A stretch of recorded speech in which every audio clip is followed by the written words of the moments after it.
Divorce নিয়ে কিছু কথা শুনে যান, নিঃসন্দেহে এই আপুর কথাগুলো বাস্তবতার সাথে মিল আছে। ডিভোর্সি নারীকে কেউ ভালোবাসে না, তবে ডিভোর্সি পুরুষকে সবাই ভালোবাসে। তার কারণ কি জানেন? আমি বুঝিয়ে বলতেছি। কারণ পুরুষ মানুষ হচ্ছে স্বর্ণের আংটির মতো, তারা বাঁকা হলেও কাজে লাগে। আর মেয়ে মানুষের একটা ডিভোর্স হয়ে গেলে আর কোনো দাম থাকে না। কারণ সমাজে ডিভোর্সি মেয়েদেরকে মানুষ পছন্দ করে না, তারা ভাবে যে ডিভোর্সি মেয়ে বলতেই খারাপ। তার কারণ কি? কারণ বর্তমান যে সময়টা, সেখানে 90% মেয়েদের দোষে ডিভোর্স হয়, 10% শুধু ছেলেদের দোষে। বলবেন যে কেমন? যেমন আমি গতকালকে একটা নিউজ দেখেছি, জামাই বিদেশ থাকে, একটা সন্তান আছে, জামাই টাকা পয়সা মোবাইল প্রেমিককে সবকিছু দিছে, প্রেমিক কিন্তু বেকার। পরবর্তীতে কি হয়েছে, জামাই সংসার ছেড়ে আসছে, এখন আর ছেলে বিয়ে করতে চাচ্ছে না। নিশ্চয়ই আপনারা অনেকে হয়তো নিউজটা দেখেছেন। মেয়েটার নাম সুমি আক্তার।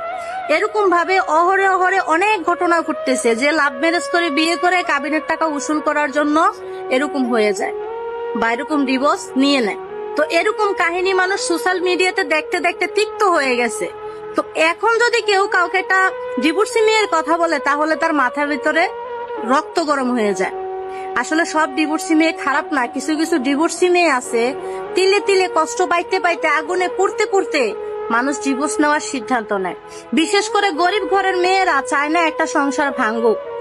গরিব ঘরের একটা মেয়ে শত কষ্ট পেলেও স্বামীর বাড়িতে কাজের মেয়ে হয়েও থাকার জন্য চেষ্টা করে, যে স্বামীর ঘর করব, যদি আমি কাজের মেয়ে হয়ে থাকি তবু স্বামীর ভাত খাবো।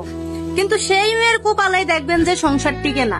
কারণ সংসার টিকে রাখতে গেলে জীবনে অনেক যুদ্ধ, অনেক কষ্ট, অনেক পরিশ্রম করতে হয়। কিন্তু সব চেষ্টায় যখন মানুষ ব্যর্থ হয়ে যায়, তখন কোনো কিছু করার থাকে না। যেমন আমার রিলেটিভের ভিতরে একজন ছেলে বিদেশ থাকে, দেখতে মাশাআল্লাহ নায়কের মতো সুন্দর। 2 মাস হয়েছে জামাই গেছে, আর ভিতরে চলে গেছে এক ছেলের সাথে, তাও চোর। এখন যে ডিভোর্স হয়ে গেছে, এখন কি ছেলেটার দোষ না মেয়েটার দোষ? নিশ্চয়ই কিন্তু মেয়েটার দোষ। তবে একটা কথা মাথায় রাখবেন, মানুষ যখন অতিরিক্ত কষ্ট পেয়ে সংসার ত্যাগ করে, তাকে কখনো খারাপ বলবেন না। কারণ তাকে যখন খারাপ বলবেন তখন কষ্ট লাগবে।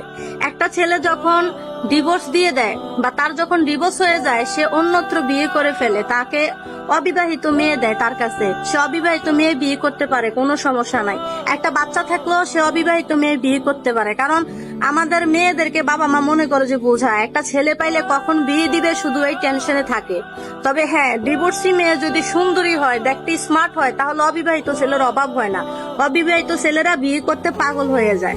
বর্তমানে যার রূপ আছে, যার সৌন্দর্য আছে, যেই মেয়ে সুন্দরী, সেই মেয়ের বিয়ে যদি 10টাও হয়, তবু তাকে অবিবাহিত ছেলেরা বিয়ে করতে দ্বিধাবোধ করে না। মানে মিনিংসটা বুঝতে পারছেন? আর দেখা গেছে যে একটা ডিভোর্সি মেয়ের বাবা যদি ধনী হয় বা বড় লোক হয়, তাহলে কত ভালো ভালো সম্বন্ধ আসে, কত ভালো ভালো পরিবার আসে, যে বিয়ে একটা হয়েছে তাতে কি হয়েছে। কিন্তু যেখানে একটা অবিবাহিত মেয়েকে বিয়ে দিতে কষ্ট হয়ে যাচ্ছে, সেখানে বাবার বাড়ির দাপট আর অর্থ সম্পদ টাকা থাকলে বিয়ে দিতে কোনো সমস্যা হয় না। তবে হ্যাঁ, সব ডিভোর্সি নারী এমনি এমনি সংসার ত্যাগ করে না। মানুষ আঘাত পাইতে পাইতে যখন কলিজা ক্ষত হয়ে যায়, তখনই ডিভোর্সের মতো সিদ্ধান্তটা বেছে নেয়। কারণ ভুল পথে মানুষ তখনই যায় যখন তার সহ্যের বাইরে চলে যায়। যেমন রেমি নামের একটা মেয়ে যখন আত্মহত্যা করেছিল, সে তার হাজবেন্ডকে প্রচুর পরিমাণ ভালোবাসতো, এবং কি যাওয়ার আগে সে তার হাজবেন্ডের দোষ দিয়ে যায় নাই, বরং বাবার দোষ দিয়ে গেছে। কারণ তার বাবা যখন বিয়ে করে তখন তার 4 বছর ছিল। এই মেয়েটাকে দেখে শুনে কিন্তু বিয়ে করেছে, এবং কি বিয়ে করার পর শ্বশুর শাশুড়ি ননদ থেকে শুরু করে সবাই মেয়েটাকে চরম ভাবে মানসিক টেনশন দেওয়া শুরু করতেছিল।